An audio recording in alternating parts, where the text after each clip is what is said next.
Hello, this is Evangeline. Welcome back to the channel. Today we're going to be looking at the story of Gideon. This story is so relatable to us Christians who want to obey God, but we're still walking in fear. And for some reason, we think our strength or our human mind is greater than God. I want to first establish Gideon's frame of mind so you can kind of see where his head was when it came to his relationship with God. The angel of the Lord came and sat beneath the great tree at Ophrah, which belonged to Joash of the clan of Abiezer. Gideon, son of Joash, was threshing wheat at the bottom of the winepress to hide the grain from the Mennonites. The angel of the Lord appeared to him and said, "Mighty hero, the Lord is with you." First of all, this was a time in Israel where the people were being oppressed by the Mennonites and they were at the point of starvation. Some of them started to hide out in strongholds and in caves and in the mountains just to be able to survive. Now, you're going through this type of time and then the angel of the Lord appear and call you mighty warrior. It's not going to sit well with you, okay? So let's see how Gideon responds to that. "Sir," Gideon replied, "if the Lord is with us, why has this happened to us? And where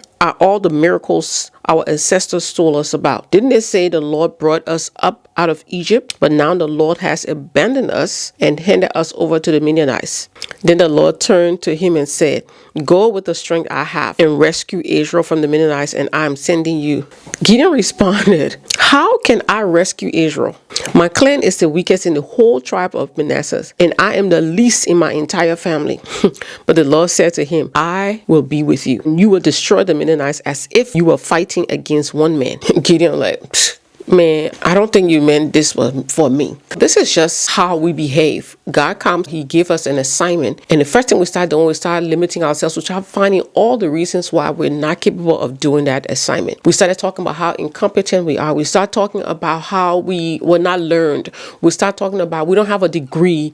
We start talking about how many years experience we have that we don't have in that area that God is sending to. We find all the excuses not to take on the assignment, even though God says, "I am going to be with you." Of course, like any human being or a limited mind will respond, Gideon said, "If you are truly going to help me, show me a sign." Gideon's like, "Okay, so you say you are the Lord sending me, giving me this assignment. Prove it to me." He went home, hurriedly prepared everything. He put it before the angel of the Lord. And this is where I want you to see where the first sign was shown to Gideon. The angel of the Lord said to him, "Place the meat and the all living bread on the rock and pour the broth over it." And Gideon did as he was told. Then the angel of the Lord touched the meat and the bread with the tip of the staff in his hand, and fire flamed up from the rock and consumed all he had brought. And the angel of the Lord disappeared. So that's the first sign. Gideon panicked. Gideon realized it was the angel of the Lord. He cried out, "Oh, sovereign Lord, I'm doomed. I have seen the angel of the Lord's face." He's like,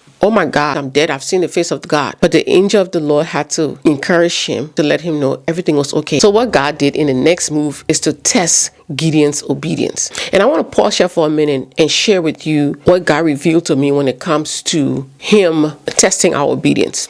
When God tests our obedience, he's not testing our obedience because he wants to see how we'll respond. God already know how we're going to respond. And that's why he gave us this assignment, because God does not ever give us anything that we cannot manage. Anytime God puts an assignment on your life, it is because he's aware that you can handle it. However, the test of your obedience is to show you that you can handle it. And as a result of you going through that test, it builds up your faith in him. And God is patient because he wants you to build up your faith in him. Let me say this. Gideon was afraid, granted, but he was still willing to obey God. So even in fear, we can be obedient. The first test that God gave Gideon, we find this in verse 25. That night the Lord said to Gideon, "Take the second bull from your father's herd, the one that is 7 years old. Pull down your father's altar of Baal and cut down the Asherah pole standing beside it. Then build an altar to the Lord your God here on this hilltop sanctuary.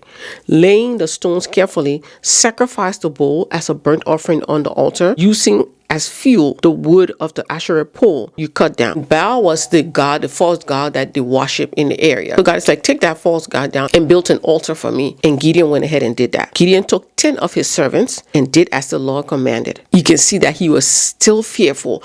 In as much as he obeyed God, it is clear that Gideon was still afraid, because what happens? He built the altar at night when no one was around. Next morning, when the people woke up and they saw that the Baal altar had been destroyed, they got furious. They realized it was Gideon who did it and they wanted him dead. But when the mob started with all the uproar, his father stood up. Father then said to the mob, "Why are you defending Baal? Will you argue his case? Whoever pleads his case will be put to death by morning. If Baal is truly a god, let him defend himself and destroy the one who broke his altar." Why are you pleading? Why are you trying to plead his case? If he is God, let him destroy the person who destroyed his altar. And nothing happened, of course, because Baal was not a god that could do anything. Right then and there, this is confirmation for Gideon to know that you destroy Baal altar and nothing happened. You were successful. So now the next thing we'll see here is Gideon is saying, "Okay, God, if you want me to do this, I need to see a sign." So the first sign that Gideon asked for is found in verse 36. Then Gideon said to God, "If you are truly going to use me to rescue Israel, as you promised, prove it to me this way. I will put a wool fleece on the threshing floor tonight. If the fleece is wet with dew in the morning, but the ground is dry, then I will know that you are going to help me rescue Israel as you promised." That is just what happened. Gideon was still not satisfied. Isn't that how we behave? We ask God for a sign. God delivered the sign. And then we say, "No, God, we need one more sign." We keep asking for more signs. So Gideon asked for a second sign. We see this in verse 39. Gideon then said to God, "Please do not be angry with me. Let me make one more request. Let me use the fleece for one more test. This time, let the fleece remain dry while the ground around it is wet with dew." So that night, God did as Gideon asked. God again came through. And you see, this is what happens. Because God knows that we as humans, our ways are not his ways. So he will indulge us to give us comfort, to give us a surety that he is with us. God was indulging Gideon and giving him the sign that he requested because God knew, in as much as this guy fears, I know he can. So God gave Gideon the signs that he asked for. Let's read scripture more and see how God built everything up, leading to the time that Gideon will lead the people of Israel. So we see here in verse 2, we're in chapter 7, verse 2, the Lord said to Gideon, "You have too many warriors with you. If I let all of you fight the Midianites, the Israelites will boast to me that they saved themselves by their own strength. Therefore, tell the people, whoever is timid or afraid, they may leave the mountain and go home." All these people you've brought here, I need you to have a conversation with these people. And those who are afraid, tell them to go home now. After that, they came down to 22,000 men. But God was still not satisfied with that number. God wanted less because God's strategy cannot be understood by the human mind. So God says then, there's still too many. Bring them down to the creek, and I will test them to determine who will go with you and who will not go. When Gideon took his warriors down to the water, the Lord told him, "Divide these men into two groups. In one group, put all those who cup water in their hand and lap it up with their tongues like dogs. In the other group, put all those who kneel down and drink with their mouth in the stream." And when Gideon did that, the group of men who drank from the hand were numbered at 300. The Lord told Gideon, "With these 300 men, I will rescue you and give you victory over the Midianites.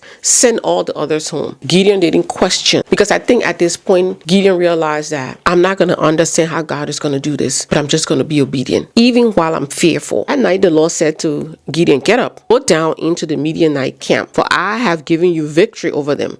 But if you are afraid to attack, go down to the camp with your servant Purah. Listen to what the Midianites are saying, and you will be greatly encouraged, and then you will be eager to attack." So we see here that God is still trying to encourage Gideon, and that can only mean one thing: Gideon was still afraid. God knew his heart. So of course Gideon did as the Lord asked him to do. He went down into the camp and he listened in on a conversation that was going on between the Midianite soldiers. And one had a dream, and he was explaining to his friend about this dream. And from the explanation of the dream, the other one interpreted the dream. And this is what the interpretation was. His companion answered, "Your dream can only mean one thing. God has given Gideon, son of Joash, the Israelites, victory over Midian and all its allies." So when Gideon heard this was confirmation. Gideon was now 100% sure, because this was coming from the enemy's camp. Now we look at the strategy that God is going to use to implement with these 300 soldiers. God was not going to use any swords. He was going to use ram's horns, clay jars, and torches to fight this battle. Gideon divided the 300 men into three groups. Each man had ram's horn, a clay jar, and a torch in it. Then he said to them, "Keep your eyes on me. When I come to the edge of the camp, do just as I do.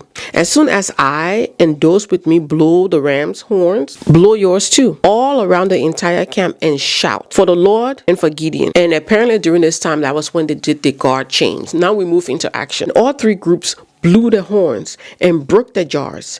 They held the blazing torches in the left hand and the horns in the right hands. And they all shouted, "A sword for the Lord and for Gideon." Each man stood at his position around the camp and watched all the Midianites rushed around in panic, shouting as they ran to escape. 300 Israelites blew their ram horns. The Lord caused the warriors in the camp to fight against each other with their swords. We see here, God didn't have to use swords with these 300 men. The strategy God used was to cause confusion in the enemy's camp, and they turned against each other just from the loud noise of the horn and the torches and the clay pots. What they expected was not what God brought. God changed the strategy, and so because of the confusion, they fought each other and killed each other. Most times we don't have to understand the details of how God is going to accomplish the goal.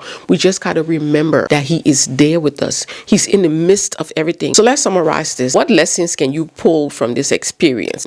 So the first thing I would say, God calls you before you're ready. So forget about being ready. Forget about your capacity. Forget about your education. When God calls you, He knows you can handle it, because you know what? He knows He's going to be in it with you. But He's not worried about you accomplishing, because like I said, if He gives you an assignment, it's because He's aware that you can accomplish that assignment. The second thing I would say is that God's presence is more important than your confidence.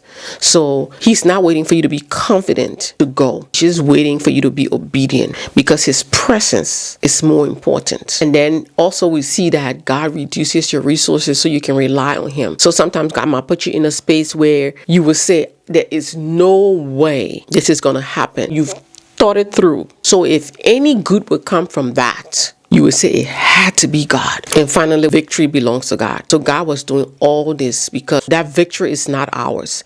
It is the Lord's. God has called you to be a mighty warrior. Even if you don't feel it, even if you don't see it, you are God's mighty warrior. Anyway, if you enjoyed the topic for today, please give this video a thumbs up. It helps YouTube share the video with more people. Also, if you enjoy these type of discussions, I would encourage you to subscribe. We'd love to have you here. I'll talk to you in the next one. Bye-bye.